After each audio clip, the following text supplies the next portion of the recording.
Students of second year, good morning all of you girls. आज का topic है बच्चों आपका तर्क का अर्थ यानी कि द मीनिंग ऑफ रीजनिंग।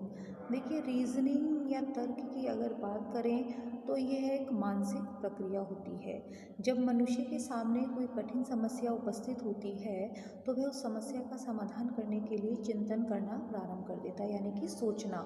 और उदाहरण के लिए, जब एक व्यक्ति ऐसे चौराहे पर आ जाए कि उसने कभी नहीं देखा हो तो उसके सामने स्वाभाविक रूप से यह समस्या खड़ी हो जाती है कि आखिर हम किस रास्ते से आगे बढ़ें कि हम निश्चित स्थान पर पहुंच जाएं। यानी कि जब वो ऐसे रास्ते पर हो जहां उसे आगे का रास्ते का ना मालूम हो तो वो ऐसे चौराहे पर जब आके खड़ा हो जाता है तो वैसे में तर्क करने लगता है, सोचने लगता है कि वह यह सोचना प्रारंभ कर देता है कि जिस स्थान पर हमें जाना है वह पूर्व दिशा की ओर पड़ता है या हमें किस दिशा में जाना चाहिए। अगर आते हैं हमको उस रास्ते से जाना चाहिए जो पूर्व की ओर पड़ता है, यानी कि अगर उसे अपने निश्चित स्थान पर पहुंचना है और वो निश्चित स्थान पूर्व दिशा में है तो वो है पूर्व दिशा की ओर चलता है। और इस प्रकार की विचारात्मक प्रक्रिया को तर्क कहते हैं। यानी कि जब हम किसी भी कार्य को करने के लिए सोचते हैं, सोचना प्रारंभ करते हैं, थिंकिंग प्रोसेस करते हैं, तो वो क्या कहलाता है? तर्क कह करना। और एक ये है मानसिक प्रक्रिया कहलाती है।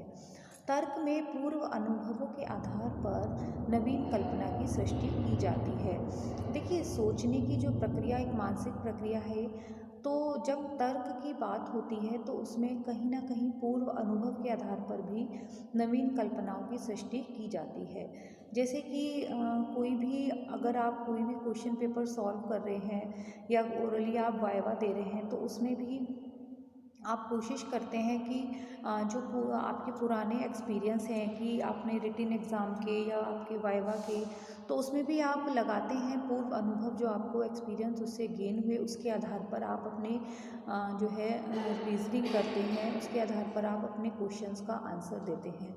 इसके संदर्भ में वुडवर्थ का भी कथन था कि तर्क को मानसिक अनुसंधान एवं कल्पना को मानसिक प्रसन्नता कहा जा सकता है। देखिए, एक मैंने अभी बताया आपको कि यह एक मानसिक प्रक्रिया होती है, तो इसमें मानसिक अनुसंधान यानी कि हमारा जो मस्तिष्क है, जो हमारी मानसिक प्रक्रिया है, उसमें कई तरह की खोज, अनुसंधान जैसे कहते हैं, खोज शामिल होती है। और अपनी कल्पना शक्ति के आधार पर, अपनी मानसिक प्रक्रिया के आधार पर वो एक मानसिक प्रसन्नता भी कही जा सकती है। तर्क की परिभाषा प्रस्तुत करते हुए मन ने लिखा है कि तर्क अतीत के अनुभवों को इस प्रकार मिलाता है कि समस्या का समाधान हो जाए और जो केवल पिछले हलों की पुनरावृत्ति से हल नहीं हो सके हैं। यानी कि इसमें तर्क की जब बात करें तो जब मनुष्य के सामने कोई समस्या होती है तो उसमें पूर्व अनुभव भी उसके समाधान के लिए सहायक होते हैं। तो तर्क को एक तरह से पूर्व अनुभवों का जो सार होता है वो भी इसको कहा जा सकता है कि जब हम पुराने अनुभवों को यानी कि प्रयोग करके अपनी किसी भी समस्या का समाधान करते हैं तो वो तर्क कहा जाता है। देखिए, तर्क करना है जैसे कि किसी भी बात पे हम किसी से कोई आर्ग्यू करते हैं। आर्ग्यू एक, अगर हम साधारण भाषा में कहें कि बातचीत या बहस करना, तो बहस या बातचीत भी तो वही व्यक्ति कर सकता है जिसको मानसिक योग्यता हो, जिसके अंदर या किसी विषय के बारे में उसको जानकारी हो, ठीक है ना, या उसके उस विषय से संबंधित कुछ पूर्व अनुभव हो, तभी तो वह किसी विषय से संबंधित तर्क कर सकता है। अन्यथा एक जिसको कोई ज्ञान ही ना हो, कोई अनुभव ही ना हो किसी विषय का, तो वो तर्क कैसे कर सकता है, वो बहस कैसे कर सकता है जब उसके पास उनके लिए कोई शब्दावली नहीं है।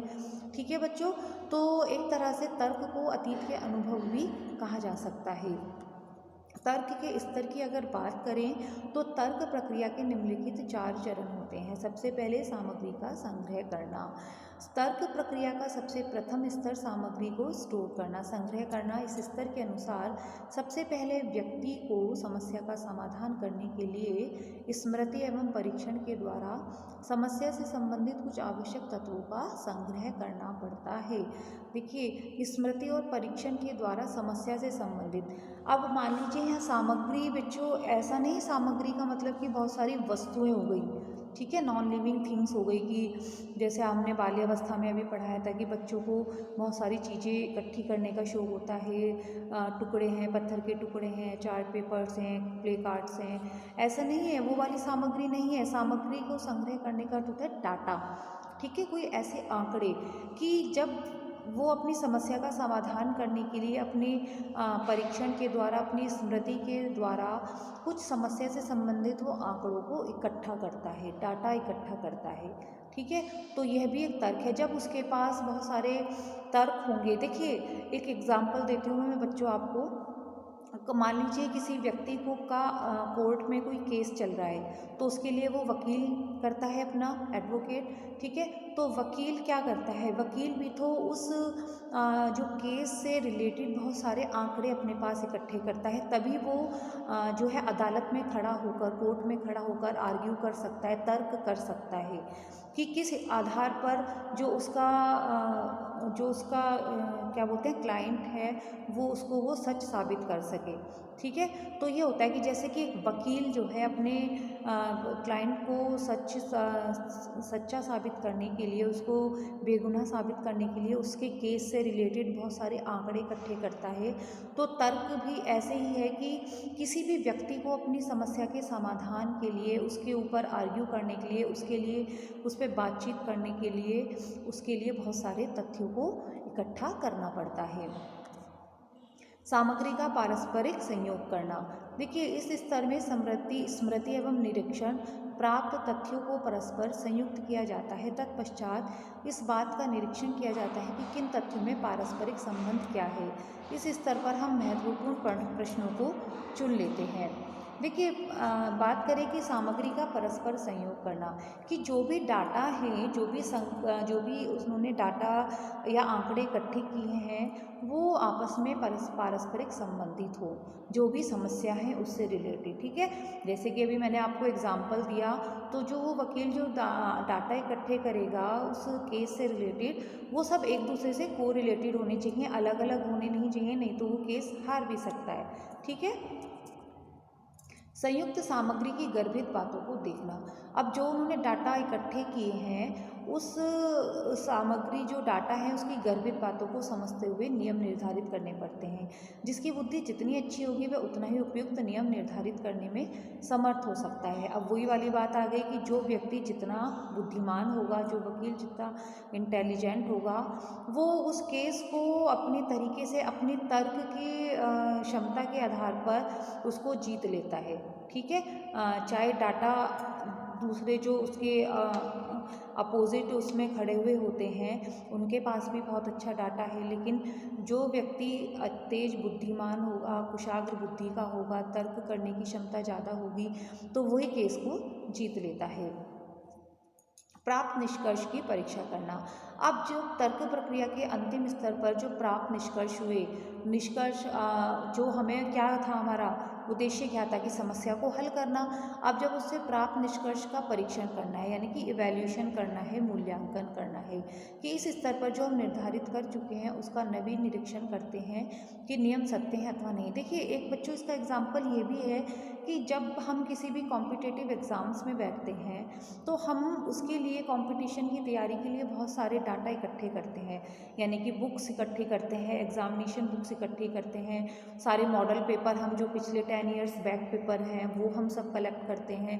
तो ये भी तो एक तरह से संग्रह हुआ ना डाटा का, कि हम अब जब उनको तर्क, उन पे हम जब पढ़ना शुरू करते हैं, उनको देखना शुरू करते हैं, तो बाद में हमें प्राप्त निष्कर्ष की परीक्षा करते हैं कि जब हमारा रिजल्ट आ जाता है, इवैल्यूएशन होता है कि हमने जो उससे रिलेटेड डाटा इकट्ठे किए थे, या अगर हमारा कहीं भी डिबेट कंपटीशन है, हमें बोलना है वहाँ पर, तो हमने जिस डाटा से तैयारी की थी उसका हमें इवैल्यूएशन करना है कि उससे हमें कितनी ज़्यादा सफलता प्राप्त हुई या नहीं हुई। प्रसिद्ध मनोवैज्ञानिक जे.एन. सिन्हा का विचार है कि तर्क में मुख्य बात सामग्री का मानसिक अनुसंधान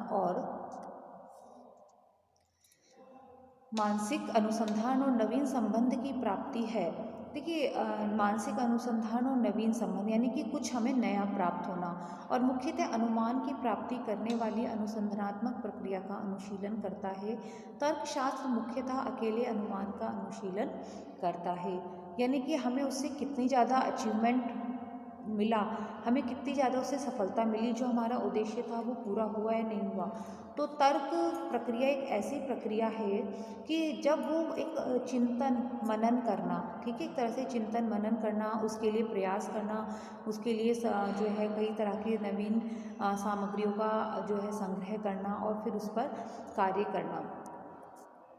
बालकों में तर्क शक्ति के विकास की बात करें तो गर्ल्स आज के टॉपिक में हम इतना ही कवर करेंगे। अब नेक्स्ट टॉपिक में हम बालकों में तर्क शक्ति के विकास के ऊपर बात करेंगे। Okay, thank you girls.